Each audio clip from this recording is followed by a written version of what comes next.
Hi everyone. I hope you're having Rayhan. Hi. So we've been doing story time. Started last week. Been going live at 4 o'clock every Monday, and reading a different story, which is really exciting. So I hope you've all had a good time during quarantine, and that you're all having fun, and that you haven't got too bored just yet. You've been doing your schoolwork and staying nice and healthy. So Taylor and Rayhan and someone else as well. Oh, exciting. So what we're going to do is we're going to read today. So we have a storytime book, and one of these is The Ugly Duckling, which is a classic storybook, which means that it's still really exciting. So I thought I'd read this to you. So make sure you're snuggled up, make sure you're comfortable, and we can read this book together. Okay, this is The Ugly Duckling, and this is a story about how an ugly duckling went on his adventures. One long hot summer, a fine mother duck sat on her nest, waiting for her eggs to hatch.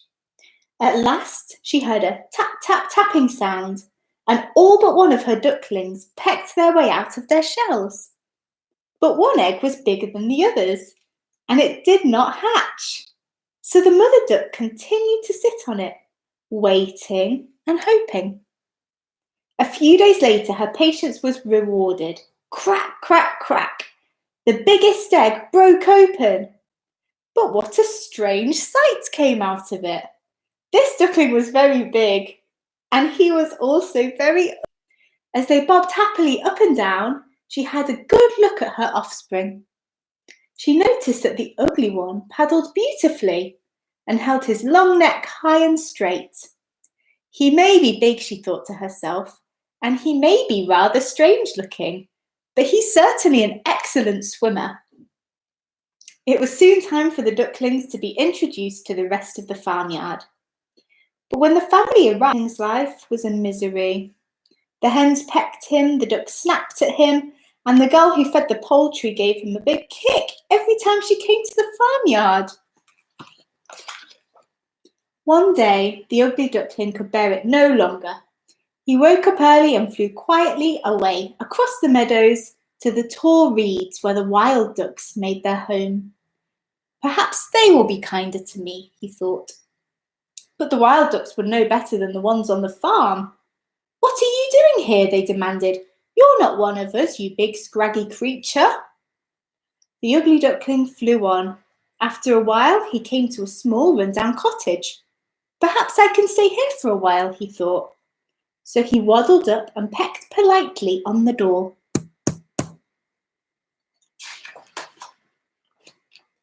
Inside the cottage lived an old woman with her cat and her hen for company. She was quite pleased to find a duckling on her doorstep, even if he was rather an ugly one. Come in, she said, of course, and before long the old woman started to resent him. So did the cat and the hen. You good-for-nothing, jeered the cat. I don't know why we bother with you. You're nothing to look at, and you can't even do anything useful like catching mice or laying eggs. The ugly duckling felt more and more lonely. At the same time, he started to grow restless. So he left the cottage and flew far, far away to a beautiful lake. Autumn came, the leaves turned red and gold, and the days were crisp and cold. One evening, just before sunset, the ugly duckling saw 3 beautiful swans floating on the lake, not far away from him. As he watched them, they stretched out their wings and rose gracefully out of the water. The ugly duckling cried out after them, and his cry was quite unlike any sound he had ever made. He watched them longingly as they soared up into the evening sky, and something stirred deep inside him, something he had never felt before. The lake was quiet now, and the ugly duckling grew colder and colder as winter approached. The water at the edge of the lake froze. Then came a night when the entire surface froze solid. The ugly duckling lay exhausted on the ice. Luckily, he was spotted by a local farmer who picked him up and carried him back to his farmhouse. The farmer's wife laid the ugly duckling close to the kitchen fire, and soon the warmth revived him. But he was very frightened by the farmer's children. In fact, he was so scared that he flew into the milk pan and spit it all. Then he knocked the butter churn over, and that knocked over the flour bin. Everyone shrieked with alarm, which frightened the ugly duckling even more. So he flew back out of the window, back out of the warm kitchen into the freezing cold. He grew thinner and thinner and hungrier. Then, just when he thought he could not last much longer, a warm wind blew again, and the leaves started to open on the apple trees. Spring had returned. One sunny morning, the ugly duckling saw 3 swans sailing by.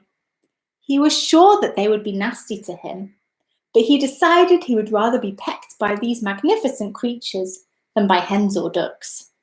So he swam shyly towards them. "You can attack me if you like," he said, lowering his head. As he did so, he saw his reflection. He was not an ugly duckling anymore. He too was a swan. The 3 other swans paddled right up to him and made him welcome. On the shore of the lake, a group of children cried out, "Look, a new swan has come! A new swan has come!"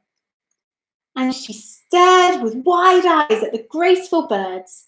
One little girl cried, "Yes, and the new one is the most beautiful one of them all." And so he was. The end. Oh, what a good book. And it's so nice that so many of you got to tune in and listen to that as well. And a good job that Ugly Duckling found some friends at last. Then you should draw them and send through a picture of them because we'd love to see them. So yeah, have a lovely day. Don't forget we've got our virtual classes on Wednesday, so we've got more information coming up about that from 11 o'clock onwards throughout the afternoon as well. And we have story time every week, 4 o'clock on Monday afternoons, live streams through here like today. So I hope you all have a lovely afternoon, and I'm sure I'll see you all soon. Bye.